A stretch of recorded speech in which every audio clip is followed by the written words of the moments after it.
Good morning, church. I love it. Welcome. I'm glad you are here this morning. Welcome. My name is Rod. I'm one of the pastors, and I'm just so grateful you're here. I'm going to be talking about the mac and cheese in just a minute. Welcome to Fall Kickoff. And this morning, if you're new, we're doing something a little different, so it won't matter to you. If you've been here a long time, I'm going to confuse you a bit, because worship today is going to be in the middle of service. And so I know that there are sometimes people bounce. So if you're somebody who bounces during worship, please don't do that. Hang out, because we're going to do a bit. You're going to have story time with Rod in the beginning. And then Pastor Greg, our community pastor, is going to come up and wrap us up and talk about small groups, fall kickoff, and all that. So you're going to want to be here for both of those. Otherwise, you're going to be like, this is the shortest service I've ever been to. Rod's very short. But we're glad you're here. Welcome to our fall kickoff. If Mosaic is your home, welcome back from the craziness of summer. I hope you start to lean back into church life and settle in for the fall. If you're new, what a great week to be here. We are starting a new series called Behind the Veil. We're having a time to connect with small groups today, and we're serving ice cream sandwiches to everybody at the end of service. So you leave early, you don't get one. So you should wait around. We put them out right at the end of service. So whatever it takes. Church, we all struggle to see God working from time to time. We want to know God is in control, but it can feel like life is just happening. We worry how we would react in extraordinary circumstances. Would we have faith to stand up for others? Would we continue to follow Jesus in the face of difficult situations? The story of Esther is just this. It's the story of courage in the face of racism. God moving behind the veil. The story of extraordinary courage and dignity in a time when these character traits were lacking. The book of Esther is a curious book. God is never mentioned. It doesn't deal with worship or faith. There's no prophecies of the coming Messiah, no mention of heaven or hell. There is not much about this book that is religious. Most people don't know the story. But the Jewish people read the story every year at the festival of Purim. So we thought, what a great way to start this series. We're just going to read the stories. So you have mac and cheese. So here's what we do. During the festival of Purim, they would just read the story of Esther. And every time the name of Esther comes up, they would cheer. So let's practice. Esther. That's pretty sad. I told first service I wasn't sure if second service was going to be able to do this. I love you guys. You guys are just my quiet service. And I believe in you. I think you could probably cheer louder for the book of God than you could for a football team. Just me, I don't know. But let's try that again. Esther. Okay. So here's the deal, though. If every time I say the name Esther, happened first service too. I'm like, we're going to be here all day. So when I say her name, the first time I want you to cheer. The second time you don't need to cheer because I'm trying to continue on the story. I guess you can. We'll see who cheers next week in the middle of my message. We'll figure that out. But so we're going to cheer when we say the name of Esther. And there is a villain in every story. His name is Haman. When Haman comes up, that's right, you're going to boo loudly. Haman. You guys are better than first service. Don't tell him I said that, but you're doing good. That's great. Okay, so we're going to read the story. I hope you enjoy it. Just so you know, I'm not reading straight scripture. It is a paraphrased. It is more like a Jewish, what they would read during their festival. Next week, and for the next 10 weeks, we're going to be walking through verse by verse through the story. The story really, we start this week, but this is going to take us all the way to Christmas time of going through this book. So I hope you join us. Like I said, many people don't even know the story, so sit back and enjoy the story of Esther. Guys are quick learners. Okay, it all began in ancient Persia in the 4th century BC. The Holy Temple that had stood in Jerusalem was destroyed more than 50 years earlier. And the Jews were subjects of the mighty Persian Empire that extended over 127 lands. 3 years after King Xerxes ascended the Persian throne, he felt secure in his new position. So he celebrated by throwing a grand 180-day-long party for all his subjects. Following this extravagant gala, the king hosted a smaller week-long party for the residents of the capital city. In the palace's women's quarter, the king's wife, Queen Vashti, hosted her own party for the women. On the 7th day of this party, the king's heart was merry with wine, and he commanded his wife Vashti to appear before all the partying men. He wanted to show them her exquisite beauty. Vashti balked at this request, and at the advice of his advisors, the king ordered Vashti's execution. When the king's wrath dissipated and a few years had passed, he was lonely for a wife.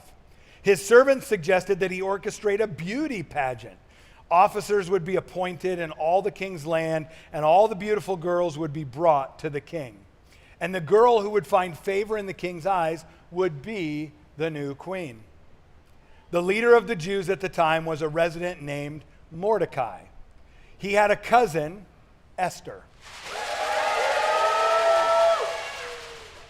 She was orphaned as a young girl. Mordecai raised her and treated her as his daughter.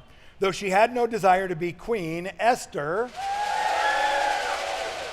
she was forcibly taken to the king's harem to participate in the contest. While all the contestants beautified themselves with perfume and lotion, Esther, she did nothing. But God had his own plans. When she appeared before the king, he immediately liked her, and Esther became the new queen of Persia. But as per Mordecai's directives, she refused to indulge her nationality even to the king. You guys are just screaming. You're going to go home today and you're going to be like, my throat is sore. And somebody's going to go, what did you do? You're going to go, I went to church. Right? What kind of church is that? Shortly after Esther became queen, Mordecai overheard 2 of the king's servants discussing a plot to assassinate the king. Mordecai had them reported, and the traitors were hanged. Meanwhile, Haman, one of King Xerxes' ministers, was promoted to the position of prime minister. Haman, well, he was a dangerous Jew hater. In fact, he was a descendant of the notoriously anti-Semitic nation of Amalek. Immediately after his promotion, the king issued a decree ordering everyone to bow down whenever Haman appeared. Now Haman would walk around with a large idol hanging from a chain around his neck. When Mordecai, a proud Jew, refused to bow down, he was infuriated. He resolved to take revenge against all the Jews and threw lots to determine the lucky day when he would implement his plan. The lot fell on the 13th day of the Hebrew month of Adar. Haman, don't wear out on me. Haman, he approached the king and offered him 10,000 silver talents in exchange for permission to exterminate the Jews. The king, who was no friend of the Jews either, told Haman, the money is yours to keep, and the nation is yours to do with as you please. Haman, well, he immediately sent proclamations to all the king's land. These declarations, sealed with the royal signet ring, ordered the people to rise up against the Jews and kill them all, men, women, and children, on the following 13th of Adar. Mordecai became aware of the decree. He sent a message to Esther. He asked her to approach the king and beg him to spare her people. Esther, she responded that according to the rules, anyone who enters the king's presence unsummoned would be put to death unless the king extended to that person his golden scepter. And I, Esther said, she said, and I have not been summoned by the king for 30 days already. Mordecai sent another message. Do you think that you will escape the fate of all the Jews by being in the king's palace? For if you will remain silent at this time, relief and salvation will come to the Jews from another source, and you and the house of your father will be lost. And who knows if it is not for just such a time as this that you have reached this royal position. Esther, I love it. She agreed to approach the king, but she asked Mordecai to gather all the Jews and let them all fast for 3 days and nights. And after this fast, Esther,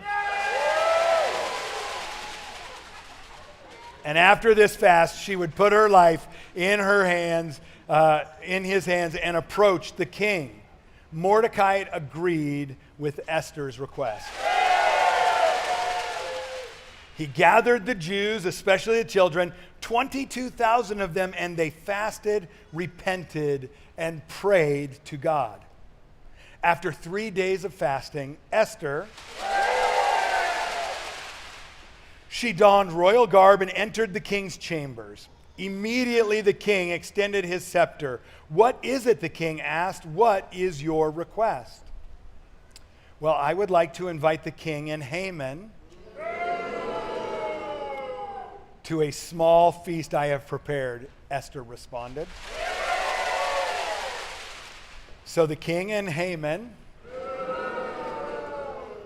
joined Esther for a wine feast. During the feast, the king again asked Esther whether she had anything to request. Yes, she responded. I would appreciate it if tomorrow, again, the king and Haman would join me for a feast, and then I will tell the king my request. Haman, well, he left the party a happy and proud man. Oh, the honor he was being accorded. But standing at the king's gate was Mordecai, who still refused to bow to Haman. And he was enraged. When he arrived home, his wife and his wise advisor counseled him to erect a gallows and then go to the king and request permission to hang Mordecai. Haman excitedly went ahead and put up the gallows. Now, sleep eluded the king that night. So he asked his servants to read for him from the royal chronicles. They were a list of all the king's orders. They read from the chronicles how Mordecai saved the king's life when 2 of his servants hatched a plot to kill him. Was he rewarded for this fine act, the king asked? No, he was not, the servants replied. At that moment, he entered the king's courtyard. His purpose? To ask the king permission to hang Mordecai. But before he could utter a word, the king addressed him. In your estimation, what shall be done to a person whom the king wishes to honor? Haman, he was certain that the king wished to honor him. He responded, bring royal garments and a royal horse, and let one of the king's noble dress the men and lead him on the horse through the city streets, proclaiming before him. So is done for the man who the king, this should be done for the man who the king wishes to honor. Great idea, the king responded. Now go get the garments and the horse and do so for Mordecai, the Jew. Haman, he had no choice but to comply. On the next day, he went and honored Mordecai as the king had ordered, and then immediately rushed to join the king and Esther for the second feast. What is your request? The king asked. If I have found favor in your eyes, O king, she pleaded, and if it pleases the king, let my life be granted me by my plea, and the life of my people by my request. For my people and I have been sold to be annihilated, killed, and destroyed.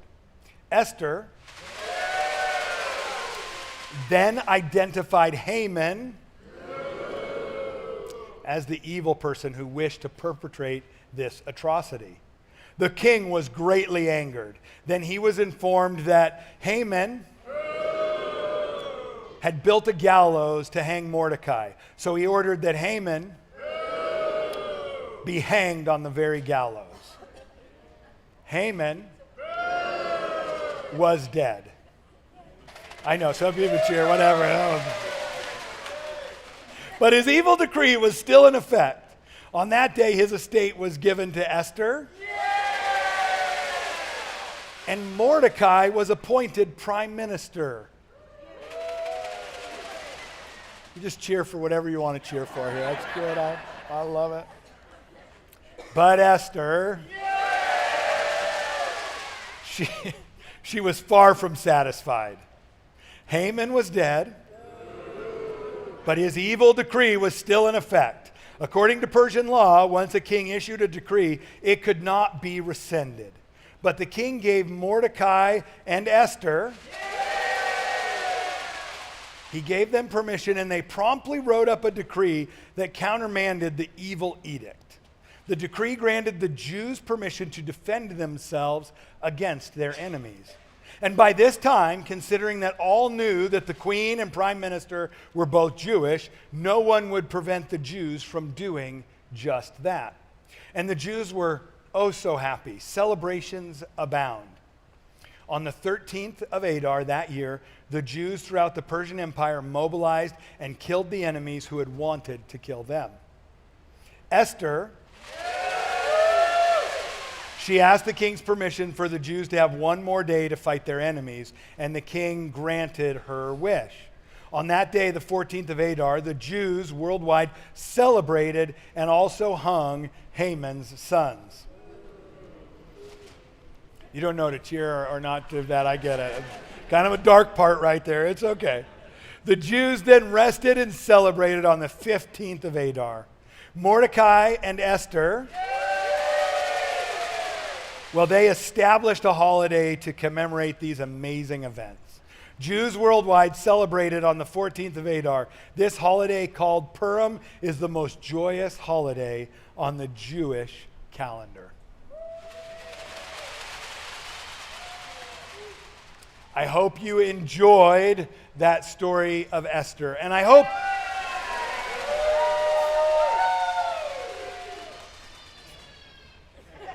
as you read that book in the Bible, this is like a game show, I can't say the word. I hope you, as you read that book in the Bible and as we go through it, I hope even as we were reading that you heard where God was moving, even though we may not be identifying him and looking to him, that he is behind all things and moving in all areas of your life.